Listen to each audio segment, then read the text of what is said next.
মেলের মাধ্যমে অ্যাপয়েন্টমেন্ট পাইলে সেই নুলুস্তা তো 2 নাম্বার হওয়ার কথা না। তাহলে নুলুস্তা অরিজিনাল, ভিসা কেন রিজেক্ট করবে?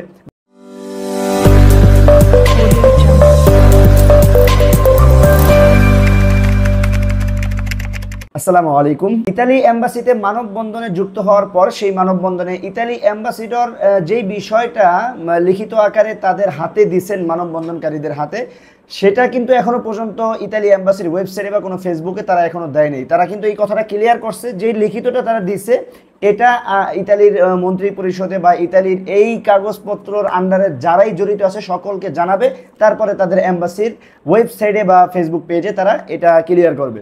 সো তারা যেই বিষয়টা মৌখিকভাবে বা লিখিত আকারে মানববন্ধনকারীদের হাতে দিচ্ছেন সেটা হলো যে যাদের নুলুস্থা অরিজিনাল কিন্তু তাদেরগুলো রিজেক্ট করতেছে, এটার কারণ সম্পর্কে যখন এই মানববন্ধনের যারা মেন দায়িত্ব ছিল তারা তাদের কাছে জিজ্ঞাসা করছে, তখন তারা সেটা রিপ্লাই এইভাবেই দিছে যে মেলের মাধ্যমে অ্যাপয়েন্টমেন্ট পাইলে সেই নুলুস্থা তো 2 নাম্বার হওয়ার কথা না। তাহলে নুলুস্থা অরিজিনাল, ভিসা কেন রিজেক্ট করবে বা কেন করতেছে?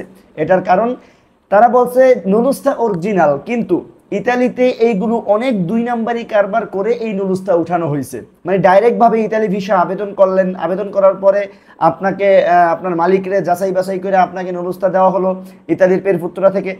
তো এই যে এইভাবে নুলুস্তাটা দেওয়ার সিস্টেম সেইভাবে না, এটা অনেক দুর্নীতি করে তারপরে এই নুলুস্তাগুলো উঠানো হয়, যেটা আপনারা জানেন পিছনের বছরগুলোতে নাপোলি সহ আরও বেশ কয়েকটা শহরে এই সমস্ত কারবার করার কারণে সেই সমস্ত শহরের নুলুস্তাগুলো আটকে রাখছে বেশিরভাগ, এবং সেই সমস্ত শহরে এখন বর্তমানে কোটাও দেওয়া হচ্ছে না। তো এই যে দুর্নীতি করে যে সমস্ত নুলুস্তা উঠানো হয়েছে, এটা কে কিভাবে বুঝবেন আপনারা নুলুস্তা আপনারটা দুর্নীতি করে উঠানো হয়েছে কিনা? এটা আপনাদের বোঝার ভাই কোনো ক্ষমতা নাই, বা আপনি যার মাধ্যমে আবেদন করাইছেন তারও বোঝার ক্ষমতা নেই। এটা সম্পূর্ণ উকিল বা এজেন্সি বা উকিল ওই দেশি আপনার কাজ যেই উকিলে করছে বা যেই মালিকই করছে তাদের ব্যক্তিগত ব্যাপার। তো এই সমস্ত 2 নাম্বারই করে যারা নুলুস্তা উঠে জমা দিছে তাদেরগুলো এম্বাসিতে জমা দেওয়ার পর যখন এম্বাসি এটা বুঝতে পারছে তাদেরগুলো রিজেক্ট করে দেওয়া হচ্ছে। তাছাড়া অরিজিনাল নুলুস্তাগুলোর ভিসা দিবে তারা, এবং এটাই কিন্তু আজকের যেই মানববন্ধনে তারা কথা দিছে। ভাই এখন আজকের ভিডিওতে আমি আপনাদেরকে বলতেছি আপডেট কি জানানো হয়েছে। এখন আমার কথা এটাই যে সত্য প্রমাণিত হবে এরকম না, তারা কথা দিছে, এখন কথা দিয়ে কথা রাখবে কিনা এটা সময়ের পরিস্থিতিতে আমরা দেখব। তো যাই হোক, তারা এর পাশাপাশি অরিজিনাল নুলুস্থার ভিসা কতদিনের মধ্যে দিবে যেটা বলছে 3 থেকে 4 মাস সময় তারা আপনাদের কাছে চাইছে, যারা ভুক্তভোগী তাদের কাছে চাইছে। এখন এখানে আজকের মানববন্ধনটাই কিন্তু হয়েছে ভুক্তভোগী যারা ইতালি ভিসা নিয়ে তাদেরকে নিয়ে। এখানে আমরা ইউটিউবার ভিডিও বানাই, আমরা সেখানে গিয়ে মানববন্ধন করব। আমি মানববন্ধন কেন করব? আমার কি পাসপোর্ট জমা দেওয়া? আমি তো একজন ইতালি প্রবাসী, আমি কেন মানববন্ধন করব? আমি সেখানে গেলে ভালোর চাইতে খারাপের দিক হবে। যেই সমস্ত এজেন্সিরা ইতালি ভিসা নিয়ে কাজ করছে তারা যদি সেখানে যায় ভালোর চাইতে খারাপের দিক হবে। এখানে একান্ত ব্যক্তিগত যারা ভুক্তভোগী তাদেরকে নিয়ে মানববন্ধন করা হয়েছে, আর তারাই সেখানে যুক্ত ছিল। আশা করি সেই মানববন্ধন থেকে ভালো একটা রেজাল্ট ইতালি এম্বাসি থেকে দেওয়া হয়েছে। এখন এটা বাস্তবে কতটুকু হয় সেটা ভাই জানি না। এখন আরও একটা কথা আসলে বলতে হয়, আজকের মানববন্ধনে একটা দিক ভুল হয়েছে, কারণ যেই সমস্ত গ্রুপের বড় বড় অ্যাডমিনরা এই মানববন্ধনের মেন ডাক দিছে ইতালি থেকে, যেমন আমি একজনের কথা বলতে পারি, গাজী সমুদ্র ভাই, সেই কিন্তু মেন ইতালির এই মানববন্ধনের ডাক দেওয়ার ক্ষেত্রে অনেকটাই ভূমিকা পালন করছে। তো সেখান থেকেও কিছু কিছু কথা দেখলাম যে তাদের একটা দাবি যে ভিসা সহ পাসপোর্ট দিতে হবে। কেন ভাই ভিসা সহ পাসপোর্ট দিবে? এটা কি ইতালি এম্বাসি বাধ্য? এই বিষয়টা একান্ত ভাই ভুল। আপনি 2 নাম্বার নুলুস্তা জমা দিয়েছেন, আপনাকে ভিসা দিতে কি বাধ্য?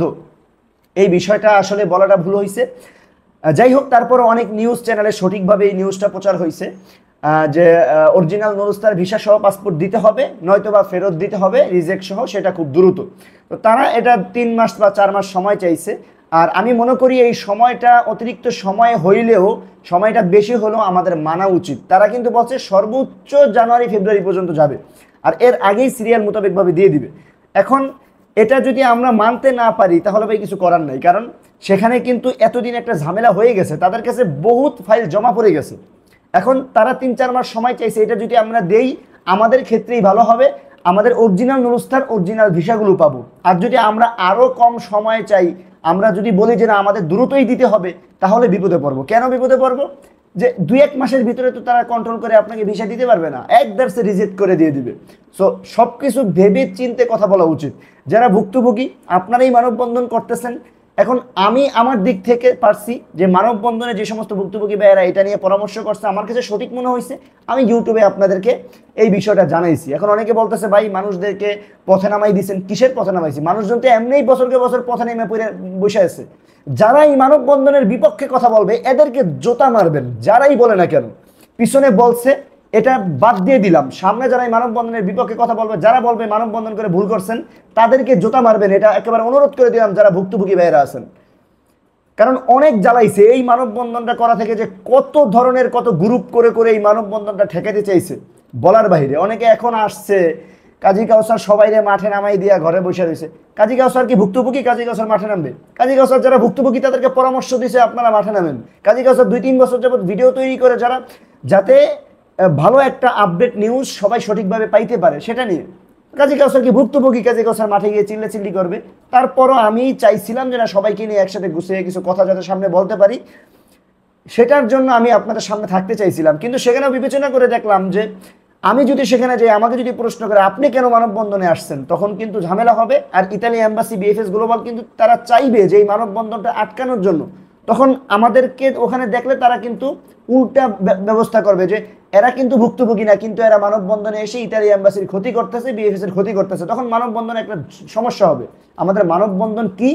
শান্তিপূর্ণ মানববন্ধন, সেখানে শান্তিপূর্ণ থাকতো না। তো যারা এই যে আসলে না বুঝে বেকুবের মতো কথাবার্তা বলতেছেন, তাদের ক্ষেত্রে আজকে এই কথাগুলো বললাম। আর মানববন্ধনের বিপক্ষে মানববন্ধন করে কি ভালো একটা রেজাল্ট পাবে না?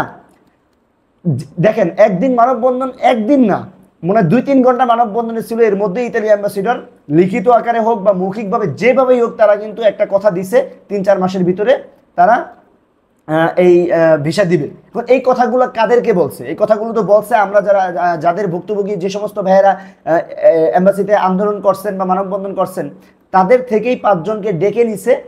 ডেকে নেওয়ার পর তাদেরকেই জানাইছে, তারা আমাদেরকে এই বিষয়টা মিডিয়া কর্মীর সামনে জানাইছে। তো এটা নিয়ে কেন এত হট্টগোল? এখনো মানববন্ধন করে মানুষজন পথে ঘাটে বসে আছে, এটা নিয়ে এখনো পর্যন্ত কিছু বেকুবের বাচ্চারা উল্টোপাল্টা কথা বলে। এদেরকে কিছু বলার মতো লোক কি বাংলাদেশে নাই? যে সমস্ত ভুক্তভোগী ভাইয়েরা আছেন তারা কি মানববন্ধনের বিপক্ষে যারা কথা বলছে তাদেরকে চোখে দেখেন না? সো যাই হোক ভাই, আমি অনুরোধ করব যে মানববন্ধন যারাই করছে, আমি মনে করি আলহামদুলিল্লাহ তারা তাদের কাছ থেকে সাকসেস। এখন এম্বাসি যেই কথা দিছে, এই কথাটা ফেসবুক বা তাদের ওয়েবসাইটের মাধ্যমে জানিয়ে দিলে আমরা সঠিকভাবে শান্তি পাই। এখন ভাই আমরা যদি খাড়ার উপরে তাদেরকে চাপ দেই যে আজকের মধ্যেই এটা জানাতে হবে, এটা তো ভাই কোনো পার্সোনাল ইস্যু না যে তারা ফেসবুকে গেল পোস্ট করে জানাই দিল। তারা তাদের অ্যাম্বাসেডর যে মেন আছে, সে কিন্তু আপনাদেরকে কথা দিছে এবং এটা নিয়ে তারা আলোচনা করবে। আলোচনা করার পরে সবচেয়ে ভালো যে বিষয়টা তারা করতে পারবে সেটাই আমাদেরকে জানাই দিবে। তো কোনো কিছু তাড়াহুড়া কিন্তু ভালো না। 5 মাস সময় নিছে, আমি মনে করি এই 5 মাস বা 4 মাস সময় নেওয়াটা ভালো। কারণ এই 5 মাসের মধ্যে সবার ভিসা কোনটা দেওয়ার ভিসা দিবে না তো রিজেক্ট করবে, কিন্তু তাড়াহুড়া করলে কোনটা ভিসা আছে না আছে দেখার টাইম নেই, রিজেক্ট করে দিবে। সো বিষয়গুলো আশা করি বুঝতে পারছেন। আরেকটা কথা ভিডিও শেষে বলে দিই যে যারা এখনো পর্যন্ত, যেমন ধরেন 2023-এর ডিসেম্বরের আগ পর্যন্ত যারা জমা দিচ্ছেন, এখনো ভিসা পান নাই ডিসেম্বরের আগ পর্যন্ত, তাদের জন্য একটা ছোট সুসংবাদ বলা যায় যে তাদের মধ্যে 99% লোকেই ভিসা পাবে। কারণ ভিসা পাওয়ার কারণ হলো যে যাদেরকে অ্যাম্বাসিডর কিন্তু এই কথাটাও বলছে যে যাদের নুলস্তা 2 নাম্বার তাদেরকে আগে রিজেক্ট করে দিছে, এরকম একটা কথা কিন্তু সেখানে বলছে। তো আগে যেহেতু রিজেক্ট করে দিছে, এগুলো 2023-এর ডিসেম্বরের আগে যারা জমা দিচ্ছেন বা ডিসেম্বর পর্যন্ত জমা দিয়ে যেহেতু এখনো পর্যন্ত আপনাকে মেসেজ দেয় না, রিজেক্ট খান নাই, আপনার ভিসা পাওয়ার সম্ভাবনা 99% আছে। আশা রাখেন ইনশাআল্লাহ। এবং পাশাপাশি ভাই নামাজের পর দোয়া করতে হবে, চাইতে হবে, যার কাছে চাইলে পাবেন সেটাও করতে হবে। সব কিছুর বাইরে ওই জিনিসটাও আমাদের চাওয়াটা উচিত। তো আজকের ভিডিও এই পর্যন্তই। ভালো লাগলে অবশ্যই ইউটিউব চ্যানেলটা সাবস্ক্রাইব করে দিবেন, অবশ্যই ফেসবুক পেজটি ফলো দিয়ে ভিডিওটি শেয়ার করে সকলকে জানিয়ে দিবেন। আসসালামু আলাইকুম, দেখা হবে পরবর্তী কোনো এক ভিডিওতে।